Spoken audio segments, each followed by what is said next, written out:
If the tanks succeed, then victory follows. Blitzkrieg, May 10th to June 4th, 1940. In context, focus. German military ambitions. Before 1905 to 1906, Field Marshal von Schlieffen develops a strategic plan to achieve German victory against France. August 1914, the Schlieffen Plan fails partly due to the limitations of mobile warfare at the time. September 1939, the German military hones its execution of rapidly advancing armor with close air support in the invasion of Poland.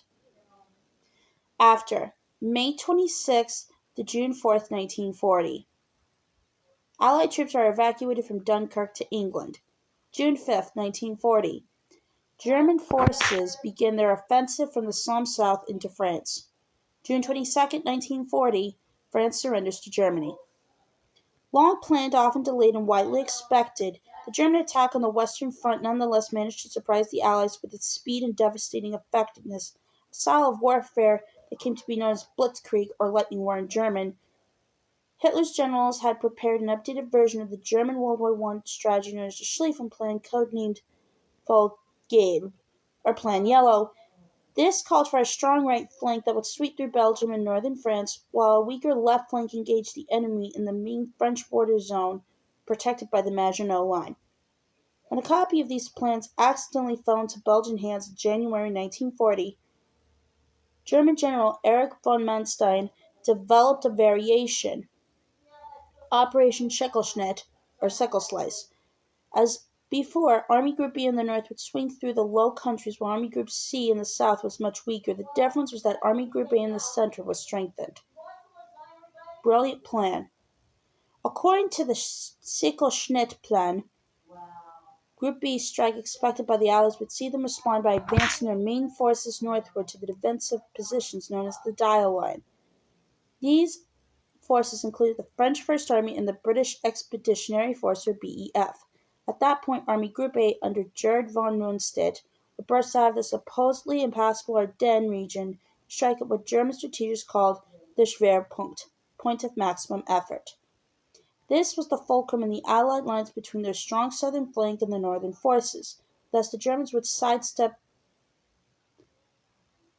at the Maginot Line and hope to cut off the Allied forces in the north. A follow-up plan, Feuerrot, or Plan Red, would then be executed to reduce the rest of the French forces. It was a brilliant plan that depended on flawless execution of what would later be understood as a new doctrine of warfare, and which would bring stunning success despite the Germans being outnumbered in terms of both men and tanks. Facing a total of 144 French, British, Belgian, and Dutch divisions, the Germans had 136. The French had 3,000 tanks, while the Panzer divisions only had 2,700, but unlike the French, the Panzers were heavily connected to deliver devastating blows. The Germans had embraced the possibilities of tank warfare, while the French were mired in the defensive mindset of World War I. Marshal Philippe Pétain insisted as late as 1939 that tanks do not change the tenets of war.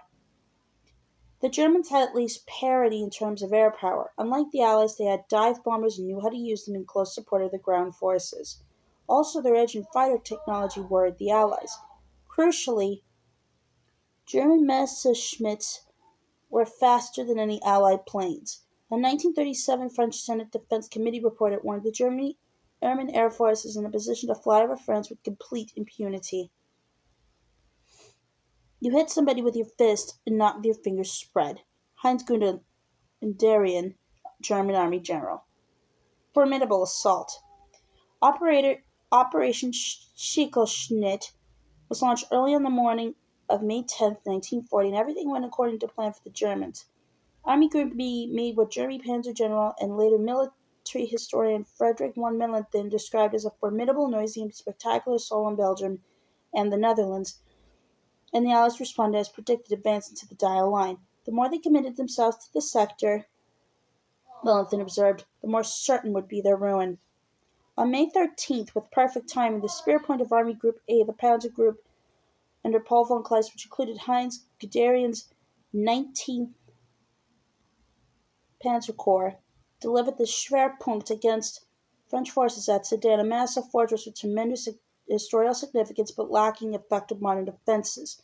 The French were unable to cope with the combination of concentrated armor, close air support, and operational initiative displayed by the Germans. One panzer commander said, "Time and again the rapid movements and flexible handling of our panzers bewildered the enemy." The panzer divisions pierced the Allied lines and raced through.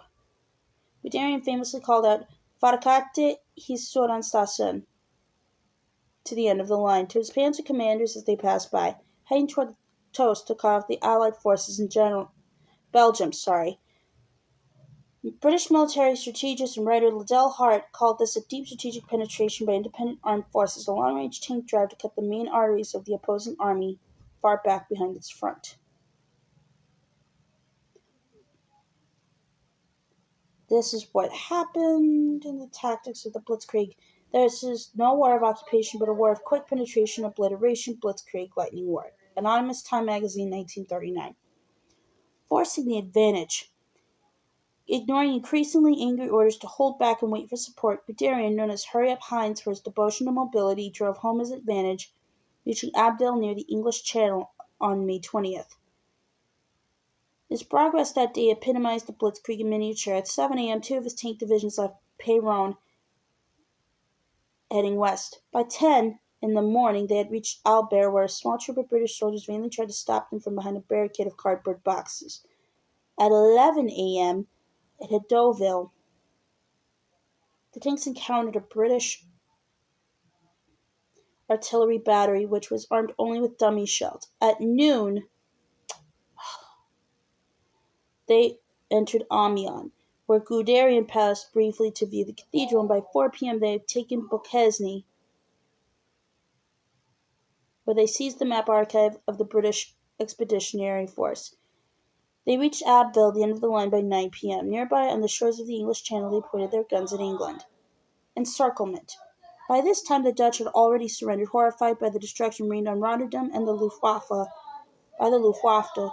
They capitulated on May 15th. Fear of airstrikes drove between 6 and 10 million refugees out of their homes across northern France and Belgium, clogging roads and further impending on the Allied response.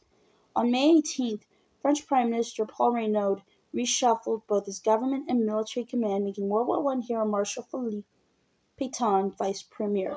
That same day, a tank division led by Charles de Gaulle, about to become the youngest general in the French army, attempted a spirited counterattack on German forces at Laon, and on May 21st, British forces tried to break the German lines near Arras. Both attempts failed, the latter assault being backed by troops under Erwin Rommel.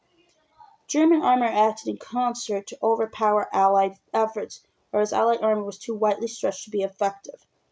Unable to break the encirclement and link up with French forces to the south, the British and French armies fell back toward Dunkirk as the Germans advanced relentlessly. On May 22nd, the RAF lost its last airfield in the region. From this time on, all its sorties would have to be launched from England, severely reducing the duration of missions and thus limiting its ability to contend with the Luftwaffe. On May 24th, German Groups A and B joined forces to bottle up the Allies still further. Kleist's panzers were just then 18 miles from Dunkirk, and he later recollected his tanks cresting the heights overlooking Flanders from where they could command the approaches to Dunkirk. Hundreds of thousands of Allied troops were trapped in a small pocket around the fort, their situation desperate. In this picture, Belgian refugees fled their homes, hoping to find safety in France. As many as 2 million fled, and while most later returned, others stayed in France and some reached the United Kingdom. The halt order. Even as the Germans were poised to deliver the killing blow, an order came from the highest authority telling them to stop.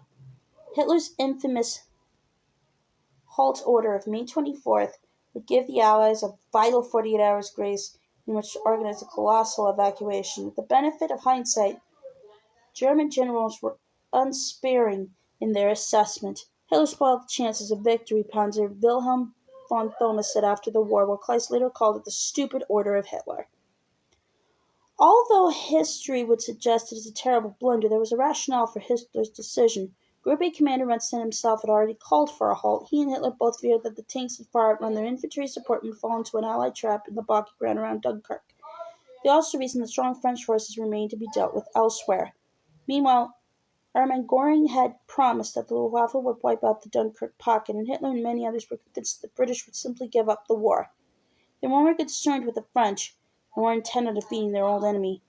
Consequently, their attention turned to Plan Red, the plan to conquer France. No such thing as Blitzkrieg? The Germans did not initially call their new attack doctrine Blitzkrieg. Paratroop General Kurt Student said there was never any such thing as a Blitzkrieg, and Hitler himself derided the term. In truth, it was not really a new doctrine, but an evolution of existing German military traditions combined with the application of new technology. Blitzkrieg owed much to the writings of 19th-century military strategist Karl von Clausewitz and Alfred von Schlieffen. Clausewitz proposed the concept of Schwerpunkt in On War, published in 1832. Its core principle is that the major force of an attack should be concentrated on points of weakness in the enemy's defense rather than being evenly spread. It also requires every active unit to have a clear set of objectives. Schlieffen developed this idea prior to World War I, but it only became workable with the development of fast aircraft and tanks.